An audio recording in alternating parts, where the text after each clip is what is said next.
Magic the Gathering has just bought a one-way ticket to Bonkers Town. The new Wilds of Eldraine spoilers that have just been released are insanely powerful. But what's even crazier than that is Magic has reached the point where regular folk don't know what products they need to buy to get the cards they want. Magic. I am a wizard! History. I'm an old wizard! The magic historian. My bones hurt. Greetings, owners of fine luxury cardboard rectangles. My friends, I hope the day finds you well, and I hope you have a large appetite for insanity, because the cards we're going to look at today are completely wild. It's an appropriately named set, Wilds of Eldraine. Now, before we dive into that, I want to mention a couple of things. The first is that tonight we're going to have a baller stream on my Hatcher YouTube channel opening this fat, heavy box, and there are magic cards and other goodness in here, so you're invited to come by and check that out. I'll leave a link to the other channel at the end of this video. The other thing I want to cover before we will look at the cards is the state of Magic the Gathering in terms of what Wizards has done with product distribution, where cards go, and how that's led to people being outright baffled, okay? It kind of makes me think of the video game industry where you need a chart for your pre-orders to go, well, if I want to get the special military loofah, then I got to get this one right here to scrub-a-dub-dub my guy. I'm Halo Clean Chief, right? So, like, we've reached the point now where we just had Jumpstart boosters basically get discontinued. Jumpstart boosters had their own unique cards in them, and those cards would be made available in set boosters and collector boosters, and also some commander cards would be made available in there, and we had extended versions. So it's reached the point where people are going, okay. So the stuff that you're making now, does the symbol actually indicate where it actually is? Like, do these mean anything? Do I have to buy set boosters to get this? Do I have to buy collector boosters to get it? Can they both get it? Like, what is the deal? And I completely understand the confusion, because a lot of the time, I have a hard time parsing it out now and go, okay, so this comes from this, that goes here. And I ultimately don't really understand, well, I mean, I know what the underlying goal is, it's to boost sales, but I don't understand how this moves us towards that. Booster packs are getting more and more confusing by the day, but we need to talk about these insanely powerful cards, so let's do it! We're starting out with a card that's so powerful, I can't even believe they made this. Throne of Eldraine is absolutely crazy. 5 mana. As it enters the battlefield, choose a color. Tap it, add 4 mana of the chosen color. Spend this mana only to cast monocolored spells of that color. 3 and tap, draw 2 cards. Spend only mana of the chosen color to activate this ability. I never in a million years could have predicted this card. I'm like, yo, what if they took Gilded Lotus and said it doesn't come into play tapped? And what if it didn't tap for 3 mana, it tapped for 4 mana, but you had to pick a color? And it's like, what? Yeah, and it can only be used for that color. Oh, okay, and what's the downside? Oh, the downside is 3 and tap, draw 2 cards, spend only mana of the chosen color to act. Wait, sorry, there's no drawback really, aside from the fact that it's just limited to monocolor?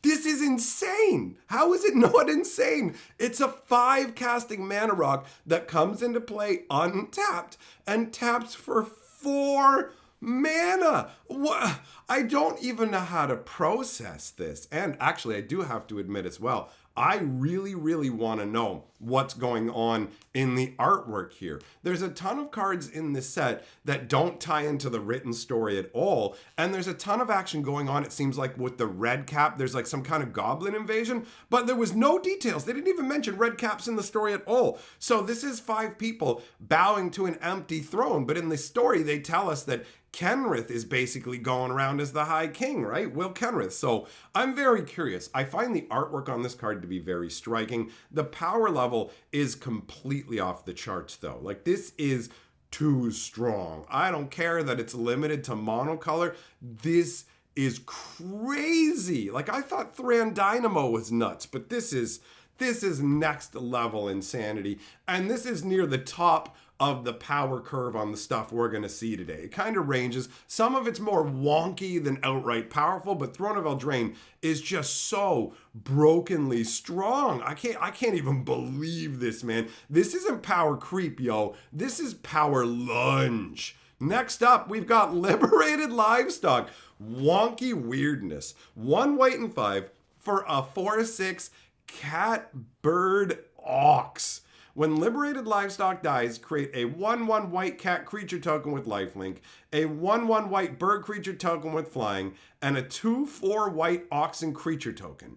For each of those tokens, you may put an aura card from your hand and or graveyard onto the battlefield attached to it. So when this thing goes, you get 3 tokens. And you get to play enchantments for free.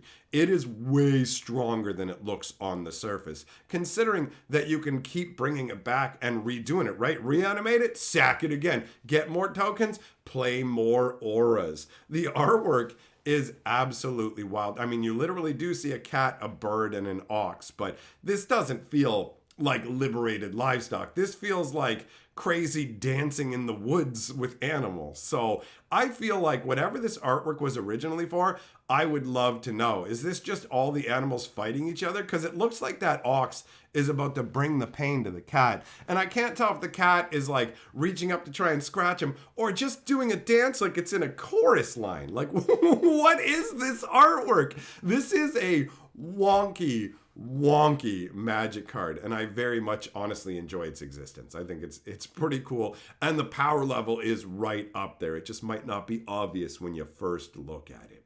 After that, we've got Ox Drover. Now this one I put in because he's strange, and I don't even understand why they made him overall. This feels like the opposite of a powerful effect. 1 white and 3 for a 4/4 vigilance. It can't be blocked by oxen. Whenever Ox Drover enters the battlefield or attacks, target opponent creates a 2/4 white ox creature token, and you draw a card.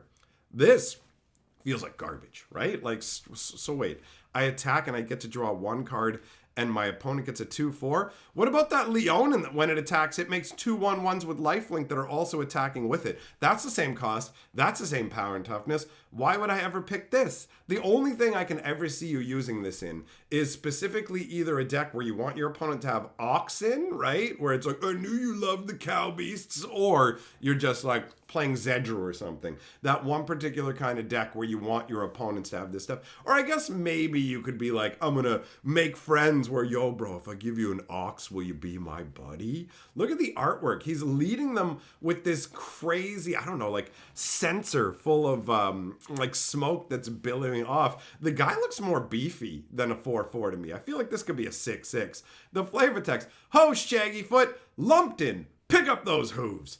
Edgewall by sundown, or I'll sell the lot of you to a witch. That is fun for flavor. Overall, this is the weakest card we're going to look at. I just included it because the flavor text is funky and the card itself is very different. Moving on, we've got Songbird's Blessing. I like this artwork a lot. 1 white and 3 for an enchantment. You put it on a creature. Whenever enchanted creature attacks, reveal cards from the top of your library until you reveal an aura card. You may put that card onto the battlefield if you don't put it into your hand. Like, what? What? Yeah, it costs 4 to cast initially, so yes, it is expensive, right? Like, the initial cost of entry is high, but what it does is extremely potent. And look, this isn't legendary. So you could literally attack with the creature this is on, and then go, oh look, I got another one. And then they would stack. So if you attacked with it and had 2 copies of this enchantment, you get 2 triggers. Like, for real, this potentially is absolutely insane. Like, yo, Zer, meet your new favorite way of wandering around town with some headdress with like a squirrel on it and a bunch of birds holding your train. This has the fairy tale vibe of the princess that's chosen by nature. She sings and the birds alight to hear her wondrous voice, right? It's got that kind of a vibe. I really dig the flavor on this, and I feel like this card has the potential to be powerful, but the casting cost keeps it from being like completely out of check and out of control. Then we've got Knick Knack Oof, Knick Knack Paddywhack, give an oof a ball. 1 green and X for a 1/1. Enters the battlefield with X +1/+1 counters on it. When Knick Knack Paddywhack enters the battlefield, reveal the top X cards of your library. You may put any number of aura cards with mana value X or less from among them onto the battlefield. Then put all cards revealed this way that weren't put onto the battlefield on the bottom of your library in a random order. So legit, you can make a big fat beefy boy who churns auras out. If you spend 5 on X, you have a 6/6 creature, you get to look at the top 5 cards of your deck and play any auras that cost 5 or less from there for free. It's not all enchantments, it's got to be auras. That does somewhat limit it, but that's a really powerful effect, and it's interesting to see an oof that's actually obsessed with enchantment concepts. Like, they're normally obsessed with artifacts, but auras could manifest themselves in essentially what would almost look like enchanted gear depending on what it is. So I like this variation, and the artwork is awesome. I love how cheery the oof looks. I love his tail with the little tuft of hair that matches his green grassy hair. He's just staring into this orb, but look at all the stuff that is around him. Those peacock feathers in particular, I find to be really inviting. And if you really peek down into the corner, you can see there's like a little mushroom gnome guy. This artwork is so inviting, and it totally has the fairy tale vibe. This one is one that's like bonkers, but might be more within control because it is just auras. But either way, I love Patty. That's my name for Knick Knack Paddywhack, by the way. All right, moving on. Lone Crafter Fawn. 1 green and 2 gets you a 3/3. When it enters the battlefield, you may discard 1 or more land cards. When you do, return that many target non-land permanent cards from your graveyard to your hand. Up to that many. So if you don't have that many, you can get them all back from your graveyard. This feels really, really strong. It turns all of your dead land draws later in the game into permanents straight back into your hand. And if you're willing to pitch lands, you probably have tons of mana to cast stuff, right? So overall, on the surface, this one may not be as obviously bonkers, but it is really, really solid. The artwork is fun, although I feel like it directly contradicts the flavor text. They're trying to fix it in the flavor text, where it says, give me just a moment, I need to grow us a new bridge. It looks more like they're like, give me a moment, I'm growing us a bridge here, but it looks like she's destroying the bridge. It looks like that ogre is coming along to try and cross the bridge and get to them, and she's using nature magic to tear it apart, right? It can't be like she's calling over to that guy who's got the mace who looks like he wants to crush them. He looks like a bridge troll that's been thwarted, and that's a cool concept, but it definitely doesn't come across to me as she is growing a new bridge. And also, why did you need to destroy the bridge here when you've got that bow and it looks like you could just thwack one right into this guy's eyes and stop him? Maybe because he's like a troll and trolls regenerate. So either way, the whole fact that the artwork seems to be the reverse of what's going on, if you take a look at the bridge, really, you can tell that it's not being repaired, right? This is definitely repurposed artwork, but a cool card nonetheless. After that, we're going to talk about the crazy new Monarch card, starting with Court of Ardenvale. 2 white and 2 gets you an enchantment that when it comes into play, you become the monarch. All the courts are going to do that, so I won't say it for the rest of them. At the beginning of your upkeep, return target permanent card with mana value 3 or less from your graveyard to your hand. If you're the monarch, return that permanent card to the battlefield instead. So every turn, you're going to get a cheap permanent back to your hand, like I'll get yourself a Loris, for example, and go even nuttier. So you can get it back to your hand bare minimum. But if you happen to be the monarch, then you full on just get to put it straight into play. Repeatable resurrection at no cost. And it only costs 4 to put out.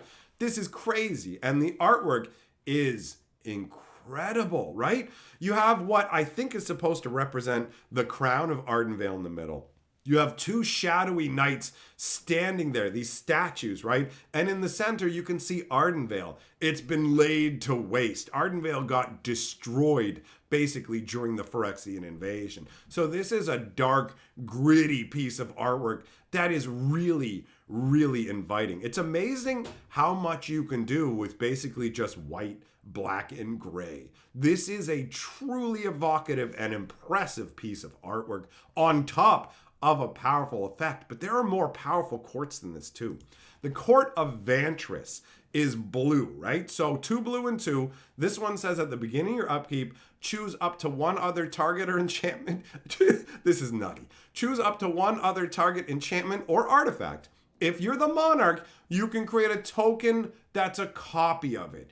If you're not the monarch, you may have Court of Vantress become a copy of it, except it has this ability. So it works as a clone when you're not the monarch. So you go ahead and go, all right, I get to copy this into something else. But if you actually are the monarch, you just get a free copy of an artifact or enchantment. You can't pick this Court of Vantress, but it's not legendary. So if you had 2 of these out, they could target each other. And then you could just go token, token, token, and just go insane with it, right? So this is super powerful. And the artwork is amazing. They nailed it with these courts. Vantress is the court of knowledge, right? So when you take a look, that keyhole is between these 2 mages. That's the key to unlocking knowledge. And the artwork here is heavily blue, which ties into the color of the card that I like. And the mages look awesome. The fact that they're both looking off in opposite directions totally makes it feel like they're seeking knowledge from outside their own kingdom. The way the swirls on the left-hand side kind of go around the orb that she's holding is fantastic. And the fact that you have him and her on either side basically representing 2 sides. It's like, okay, we've got the knowledge side where we're seeking it mentally with the orb, and the physical side of seeking knowledge and questing with the armed knight with the sword there. So this is a fantastic piece of artwork, and Castle Vantress looks awesome through the keyhole. I wish every piece of Magic artwork could tie things together so neatly. This clearly looks like what it was designed for. All of it. Love it. After that, we've got the Court of Lochthwain. Oh, this is representing the Cauldron of Eternity. Okay, interesting. So 2 black and 2. At the beginning of your upkeep, exile the top card of target opponent's library. You may play that card for as long as it remains exiled, and mana of any type can be spent to cast it. I wondered if Wizards was moving away from that, but it seems like they're keeping that ability. If you're the monarch, until end of turn, you may cast a spell from among cards exiled with Court of Lochthwain without paying its mana cost. So I want you to understand something. When you exile these cards, it doesn't actually sit there and go, you got to use it this turn. You could exile a card this turn, and next turn, and the turn after that, and then play the first one 3 turns down the road, right? It's absolutely wild. And the fact that when you're the monarch, you can just choose one each turn to play for free, like, I'm sorry, what? The artwork here is interesting. You've got the chalice represented in the middle here, right? That's the Cauldron of Eternity. It's not really like a human-sized chalice. It's a gigantic chalice that they call a cauldron, and it's so cursed that's how Garruk became uncursed, actually. He ended up falling into it, and when he was inside it, the curse that was inside of the Cauldron of Eternity ate Garruk's curse. It was so big and mean that it's like, your curse looks delicious. Let me slurp it out of your body, Garruk. And then Garruk was uncursed. I didn't see it coming, and I genuinely enjoyed it. So overall, a really solid card. I love the way that the actual entryway to Castle Lochthwain is down at the bottom of the chalice. It looks fantastic, and this is a very strong effect. Next up, we got the Court of Embrith. 2 red and 2. At the beginning of your upkeep, create a 3/1 red knight creature token. Then if you're the monarch, Court of Embrith deals X damage to each opponent, where X is the number of creatures you control. This feels so crazy because becoming the monarch in red is so easy to do. Red is all about little donks. You don't care. You send them in. They go hardcore, right? Just throw away your goblins. Who cares if they get chewed up in the meat grinder? That's what they're for. And they will steal the monarchy for you. So not only do you get the 3/1, but you get to pound all your opponents. And the fact that it just cranks a 3/1 every turn feels really good. Now, this one is, the castle is hard. You can't really see Embrith very well behind it. I don't like that. The artwork, it's just got this symbol with 3 spears in the middle. I guess that does represent the martial aspect of it.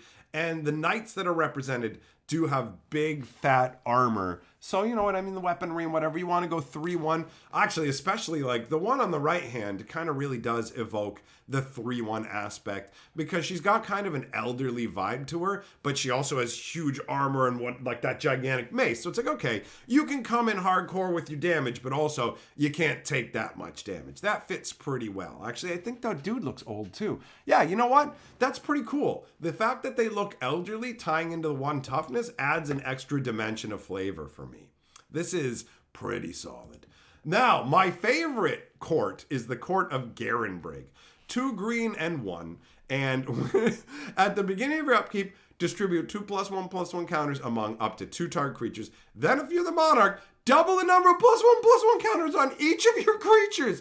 Oh, it feels so good. Are you kidding me? This is going to grow your creatures out of control. And even if you're not the monarch, it's going to feel so good. It's so cheap to put out, and it just ramps into insanity. The artwork is awesome. I love the weird squared shoulders of the knights that are standing there. I love the twin hammers in the background. They make me think of Yorvo's hammer, right? The fact that there's 2 of them to represent the 2+1/+1 counters is amazing. The fact that between the 2 hammers, it looks like there's a sword being driven through an orb coming down there. That's awesome. There's so many different aspects to this artwork that are absolutely fantastic. I really, really like this card on every level, but I also feel like it's way too strong. Are you kidding me?